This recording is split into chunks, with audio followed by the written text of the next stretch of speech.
या देवी सर्वभूतेषु शक्तिरूपेण संस्थिता नमस्तस्यै नमस्तस्यै नमस्तस्यै नमो नमः।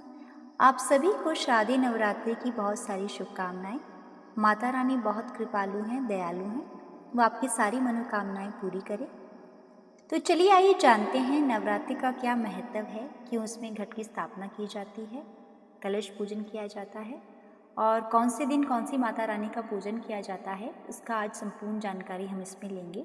उससे पहले आप सभी से मेरा अनुरोध है कि कृपया मेरे चैनल को लाइक, सब्सक्राइब और शेयर करना ना भूलें और कमेंट सेक्शन में एक बार जय माता दी जरूर लिखें। नवरात्रि 9 दिनों का त्यौहार है जो देवी दुर्गा को समर्पित है। नवरात्रि एक सांस्कृतिक शब्द है जिसका शाब्दिक अर्थ 9 रातें होता है।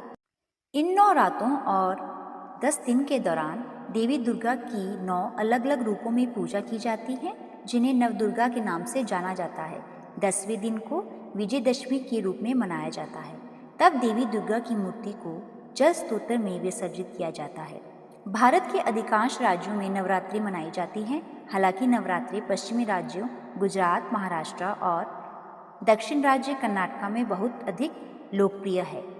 नवरात्रि के पहले दिन मंत्रोच्चारण के साथ पूरे वैदिक अनुष्ठानों के साथ कलश में देवी दुर्गा का आवाहन किया जाता है। कलश में देवी दुर्गा के आवाहन और निवास को घट स्थापना या कलश स्थापना के रूप में जाना जाता है और यह दिन के उचित समय पर किया जाता है। पश्चिमी बंगाल में नवरात्रि को दुर्गा पूजा के रूप में मनाया जाता है। पश्चिम बंगाल में नवरात्रि के आखिरी 3 दिनों में देवी दुर्गा की पूजा की जाती है और ये 3 दिन दुर्गा सप्तमी, दुर्गा अष्टमी और दुर्गा नवमी के नाम से प्रसिद्ध है। यह कहना सही होगा कि पश्चिम बंगाल में दुर्गा पूजा 9 दिनों की नवरात्रि का एक छोटा सा संस्करण है। तो चलिए अब जानते हैं कि नवरात्रि कब से शुरू होने वाले हैं और कब समाप्त होंगे।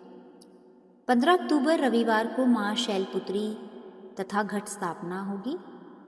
16 अक्टूबर को माँ ब्रह्मचारिणी का व्रत किया जाएगा।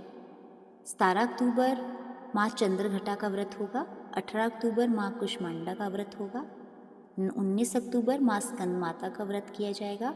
20 अक्टूबर माँ कात्यायनी का व्रत किया जाएगा। 21 अक्टूबर माँ कालरात्रि का व्रत किया जाएगा। 22 अक्टूबर माँ गौरी दुर्गाष्टमी या महाअष्टमी का व्रत रहेगा। 23 अक्टूबर माँ सिद्धात्री महानवमी होगी और 24 अक्टूबर को माँ दुर्गा विसर्जन और विजयदशमी के रूप में मनाया जाएगा। तो आइए अब जानते हैं कि अंत में घट की स्थापना किस तरीके से की जाए। घट स्थापना नवरात्रि के दौरान बहुत ही महत्वपूर्ण अनुष्ठानों में से एक है।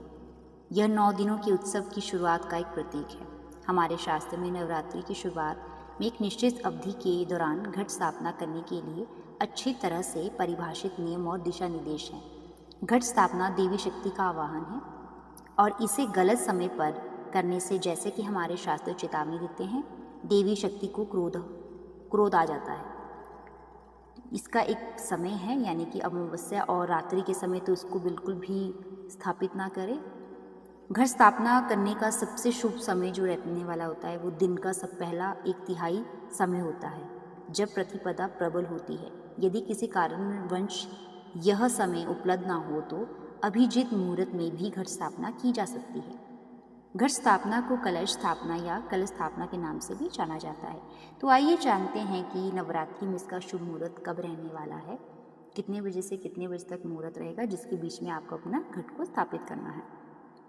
सुबह का मुहूर्त सबसे सर्वश्रेष्ठ माना गया है, तो 6:24 से लेकर 10:13 तक के बीच में आप अपने घट का स्थापना कर सकते हैं। मिनिमम आपको 3 घंटे का समय मिलेगा जिसमें आप अपना घट की स्थापना कर सकते हैं। अब जानते हैं इसकी विधि को कि कैसे आपको घट की स्थापना करनी है। सबसे पहले मिट्टी के एक बड़े पात्र में थोड़ी सी मिट्टी डालें और उसमें ज्वारे की बीज डाल दें, जौ के बीज डाल दें। अब इस पात्र में दोबारा थोड़ी मिट्टी और डालें और फिर बीज डालें। उसके बाद सारी मिट्टी पात्र में भी डाल दें और फिर बीज डालकर थोड़ा सा जल डालें। ध्यान रहे इन बीजों का पात्र में इस तरह से लगाएं कि उगने पर यह ऊपर की तरफ उगे, यानी बीजों को खड़ी अवस्था में लगाएं और ऊपर वाली लेयर के बीच में अवश्य डालें। अब कलश और उस पात्र की गर्दन पर मौली बांध दें, साथ ही तिलक भी लगाएं। इसके बाद कलश में गंगा जल भर दें। इस जल में सुपारी, इत्र, दुर्वा घास, अक्षत और सिक्का भी डाल दें। अब इस कलश के किनारे पर 5 अशोक के पत्ते रखें और कलश को ढक्कन से ढक दें। अब एक नारियल लें और उसे लाल कपड़े या लाल चुन्नी में लपेट लें। चुन्नी के साथ इसमें कुछ पैसे भी रखें। इसके बाद इस नारियल और चुन्नी को रक्षा सूत्र से बांध दें। तीनों चीज़ों को तैयार करने के लिए सबसे पहले ज़मीन को अच्छे से साफ करके उस पर मिट्टी का एक जौ वाला पात्र रखें। उसके ऊपर मिट्टी का कलश रखें और फिर कलश के ढक्कन पर नारियल रख दें। आपकी कलश की जो स्थापना वो संपूर्ण हो चुकी है। इसके बाद सभी देवी देवताओं का आवाहन करके विधिवत नवरात्रि पूजन करें और पूजन करते वक्त या देवी सर्वभूतेषु शक्तिरूपेण संस्थिता